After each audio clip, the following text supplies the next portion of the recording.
കാസർഗോഡ് ചെറുവത്തൂർ ശ്രീ വീരഭദ്ര ക്ഷേത്രത്തിലെ പൂരോത്സവം മാറാട്ടോടെ ഇന്ന് സമാപിക്കും. പൂരോത്സവത്തിന്റെ ഭാഗമായുള്ള പൂരക്കുളി ക്ഷേത്രത്തിൽ നടന്നു. ഒരു മാസക്കാലം നീണ്ടുനിന്ന ചെറുവത്തൂർ ശ്രീ വീരഭദ്ര ക്ഷേത്രത്തിലെ പൂരോത്സവത്തിന്റെ ഭാഗമായുള്ള പൂരം കുളിച്ചടങ്ങ് ഭക്തി നിർഭരമായ അന്തരീക്ഷത്തിൽ നടന്നു.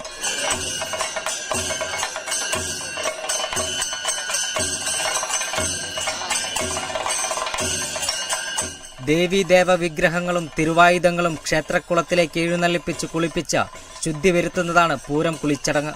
ദേശാധിപതികളായ ഭഗവതിമാർ പൂരം കുളിച്ച് മാടം കയറുന്ന ചടങ്ങിന് ദേശത്തിന്റെ വിവിധ ഭാഗങ്ങളിൽ നിന്നുള്ള നിരവധി പേർ സാക്ഷികളായി. 32 വിളക്കും 2 ആറാട്ടും കളരിവാതുക്കൽ കാളിയാട്ടവും അടങ്ങിയതാണ് ചെറുവത്തൂർ ശ്രീ വീരഭദ്ര ക്ഷേത്രത്തിലെ പൂരോത്സവം.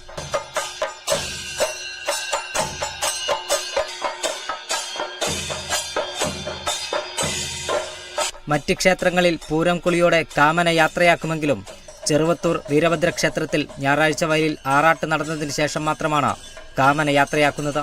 തുടർന്നുള്ള 2 ദിവസം കളരിവാതുക്കൽ കാളിയാട്ടവും നടക്കും. Kerala vision news, Kasaragod.